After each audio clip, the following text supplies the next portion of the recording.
We're going to follow up our discussion of Roman harbors now by looking at the transport jars, ancient Roman transport jars. These are the containers that were used to ship primarily liquid contents around the Mediterranean. We're looking at the photograph underwater excavation of the Grand Conglou shipwreck near France, and it dates to about 100 BC. And what it shows is the kind of jars that were produced in Italy at that time. You can see how they stock them. They just put them in the hold of the ship. They don't stand well. You lean it from one end and stack them up all over to the other side, and then you layer above this. The remains in the Grand Conglou wreck were stacked as many as 6 deep in the hold of the ship. The interesting thing about this wreck is that many of these yards were stamped. One of the stamps you see there, an array of stamps. This means they were stamped before they were fired. So these things are turned by hand in segments, soldered together with wet clay, allowed to dry, stamped, and then they're fired. And this is the famous Cestius family. These people were known to Cicero by Cicero's era. Cesti were politicians in Rome, influential politicians, but they were from the site of Cosa, where many of these stamps were also found. And so we know that this family had a wine producing firm and that it shipped its wine off to Gaul in particular. You can see the lid. It was also sort of wet clay put in before, put in, usually with some sort of straw, or maybe eventually they figured out cork wood to seal it. Wine will go bad if you allow the air to get at it, and that the lid itself was stamped as well. So stamping, exactly what the purpose of stamping was in the Roman world, it's not entirely clear. We think it has something to do with batches. Maybe there's 5 or 6 or 10 different slaves who are making these jars, and they would stamp every so many to identify their batch before they put them all collectively in a kiln, so you know which order was going to which merchant. And so a lot of the work on this was done in the on Republican information. Republican emperors in Italy take off by the late fourth, early third century. But the main era of Roman productivity, again, was from about 200 BC to 200 AD in that regard. So we're looking at the three sort of classic forms of the Republic. On the right, you have that small jar, the Brindisian ovoid produced in South East Italy. The middle one is the Lambolia II, which was produced along the above the on the east coast, above really throughout the entire Adriatic coast, even on the opposite side by the end of the Republic. And then on the west coast, really from Cosa in Etruria all the way to Pompeii, you have the Dressel one type, Ollie one right there. So what was the function of an amphora? We need to think about this. An amphora has handles at the top so it can be lifted and lowered into ships. It also tends to have some sort of a handle or a knob at the bottom so it can be tipped and poured. So really the function of a jar was to be picked up, tipped and poured by one person. So that kind of limits how big it can be. The Dressel one right there, empty, weighs about 60 pounds. This is very thick walled. And then when filled, 8 to 10 gallons, they probably weighed about 200 pounds. So these are pretty heavy items in this. Um, Again, how many could be on a shipment really depended on the size and scale of the boat. Again, those 300 ton ships could probably only hold a few hundred, but at least 3 ships now have been found with a minimum estimate of about 10,000 transport ampers on board. So 10 gallons times 10,000, do the math, and this is what you can see. What do we know about this? Archaeological investigation has demonstrated more than 5 million Dressel 1 amphores have been recorded archaeologically throughout modern France, ancient Gaul. And we're actually told by Diodorus of Sicily that in the Republican era, merchants would go up the Rhone River, the river systems of France, and they would exchange transport jars for prisoners captured in warfare between the Gallic tribes on a one-to-one basis, one warrior for one jar of wine. 5 million have been found in modern France. That's an interesting um, um, um, comparison, shall we say. Some other things that we've been working on that need to be recognized is that this form, the Dressel 1, for example, this was produced at numerous kilns, 40 different kilns, along the western coast of Italy. And yet the form is relatively uniform, given that it's being produced by hundreds of slaves at different kiln sites, and the volume as well. And so some of this, why do the jars all look the same? Uh, some of it may have to do with volumetrics. How do you know how much wine you have in a jar? Well, if you can keep them as uniform as possible, then you can estimate based on the volume of one jar, the volume of an entire shipment, and you can purchase wholesale on that basis. Some of it has to do with speeding up the economic processes themselves. Another thing that's become clear, though, is that the form itself conveyed a semiotic message about its contents. In other words, um, people knew if you tasted what was in that jar before, then you knew and you could look for it and you could be, okay, this is the famous Falernian wine. Let's get a bottle of that. So, in a way, it's packaging. Packaging is a form of advertising. And what we're looking at are sort of an ancient form of branding based on the shape of the form.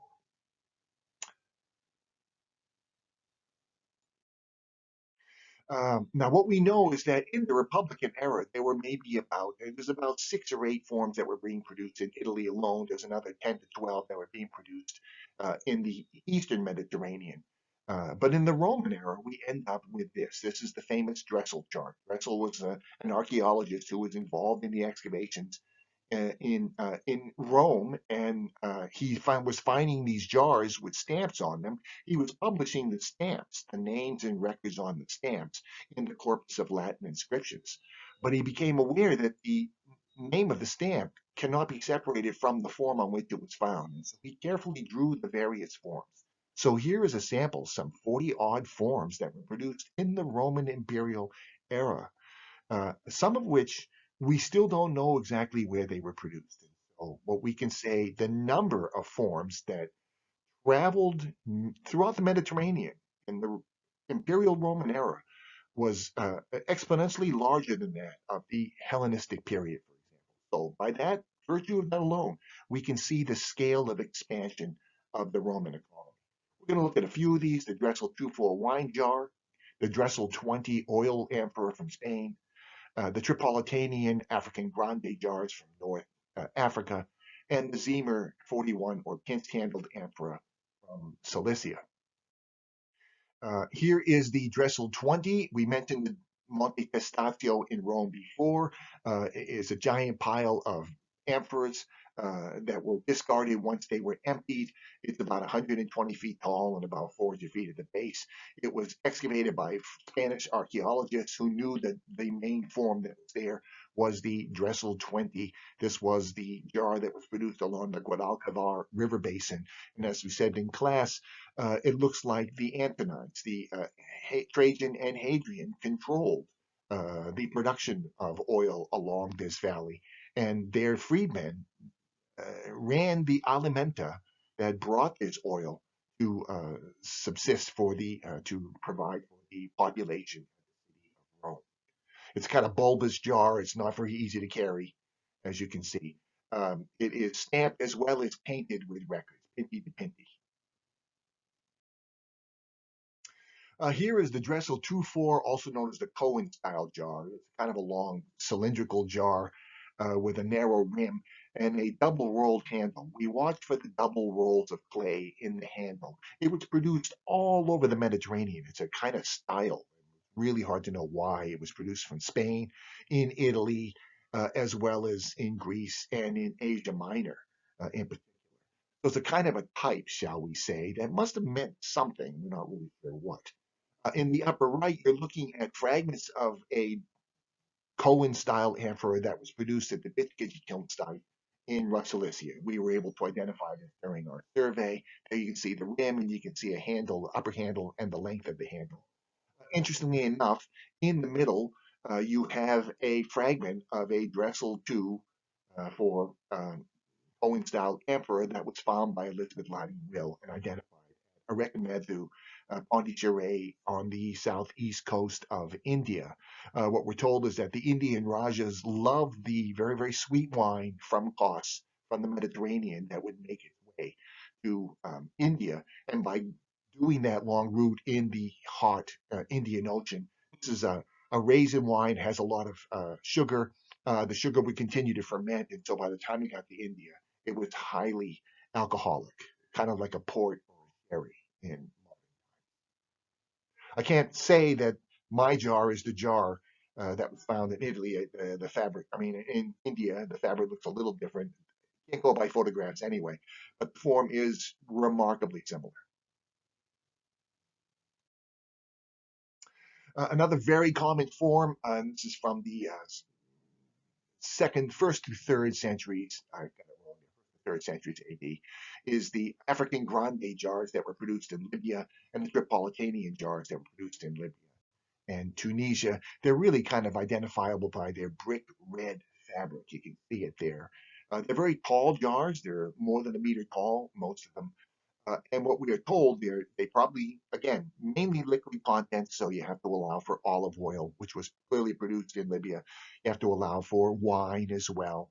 But in particular, what we hear is that this was fish sauce, a kind of called garum, a kind of fish sauce that they would use, kind of like a salsa they would use when they ate fish. We have these, that fragment is in Rough Cilicia. I found it in my search. Another form, this is the form that we were able to put on the map with our rough Cilicia survey, is the Zemer 41 or pinched handled amphora. It was produced in my region between the 1st and the 4th centuries AD. It probably evolved from the Dressel 2-4 since it's kind of similar, although you can see it's heavily wheel ridged, and we'll discuss that in a later lecture. But the handles are double rolled, but they're pinched. There's a statuette there that actually shows a camel carrying two of our jars on Dressel, I mean, the Zemer, once we've identified its production area, it has been found throughout the Mediterranean, at Ostia, at Pompeii, in Rome, in Carthage, and as far away as Yemen. Here is the Bitkitja kiln site that we were able to put on the map. What we found was a bunch of fragments, over 5 fragments, and warped fragments that happens when you overfire. It's right on the shore. There is potable water in the caves right nearby. You can see that tower. Using a magnetometer, we were able to identify that probably the kiln is right out in front of that tower. And right along the edge of it is a whole row of pressed stones. So it is a big complex. My colleagues have suggested this is the biggest kiln site ever found in Turkey. But they were firing the jars, uh, pressing the olives and grapes, putting it all into the jars and storing them in that tower, which could be locked from the inside. So this is how you protect it and allow it to ferment. What we think is that this was raisin wine. Raisin wine was extremely popular in the Mediterranean. It was the only wine women were allowed to drink because they couldn't prevent them because it stores well. It has a long storage. It was also very common in Jewish liturgy, especially the Passover and the Seder, and in Christian liturgy as well. One of the things we did while we were there, we have these satellite images, chromatic images of Rough Cilicia. We encountered a vineyard up in the mountains, and we were able to identify it. You can see the vineyard in the upper left where it says viticulture. And then we sampled it chromatically, and we asked the computer to show us everywhere in the satellite image, which is our region, that coloration, the coloration of the grapevine, reveals itself. And so interestingly, in the center, you can see everywhere where you see yellow, there is a plant vegetation there that matches the color of those of the vineyard. And in the left, lower left, you can see now it's in red throughout the region. Everywhere we have gone, to ground truth this signature, we have found literally boughs of grapes hanging. And so grapevines were a natural plant along the Mediterranean between, say, sea level and 900 meters. They don't like frost. And they just grow naturally out there. And in antiquity, they were exploited for the production of wine.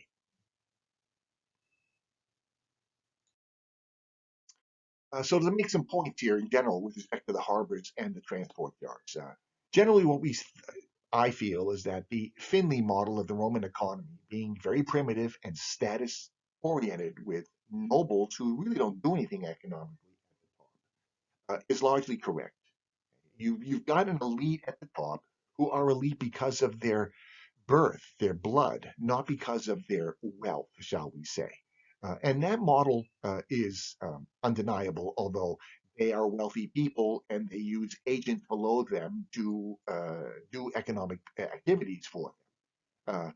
But what the archaeological information is indicating is that scholars failed to understand the scale of the economy at its base. In other words, it's a pyramidal structure, but the base of the pyramid is much, much wider than Finley anticipated, probably due to the inadequacy of our textual records and relying overly on text. He comes up with a more narrow base of the economy. What we know now is that Roman production was far more expansive than early scholars anticipated. I like to say the Romans generated a lot of stuff. When we dig an archaeological site, the thickest layers are the Roman layers. There is tons and tons of pottery that you have to get through. Just pure junk. Okay? Similar patterns to these amphoras survive for Roman fineware pottery as well. And we have to recognize this is what survives in the archaeological record. Other commodities that were probably far more abundant, textiles, lumber, foodstuffs, simply do not survive in the archaeological record. Shipwrecks have been found with areas of the ship with nothing in it. And the assumption is it probably had textiles that disintegrated in time. So, an important but unknown factor in all of this is the amount of fuel it required to generate heat for kilns, which in the south coast of Turkey are just about in every estuary. We have 5 or 6 in my region alone, but also for smelting metals, metallurgy, and then Roman baths. Typically, what we say is that in primitive economies, it takes about 7 units of wood to generate 1 unit of charcoal, which is necessary to achieve the high firing temperatures, particularly for metallurgy. And so, how much timber was being cut down and consumed simply to generate all of this stuff? And one of the questions that we've been looking at in my survey was whether deforestation played a role in the decline of the Roman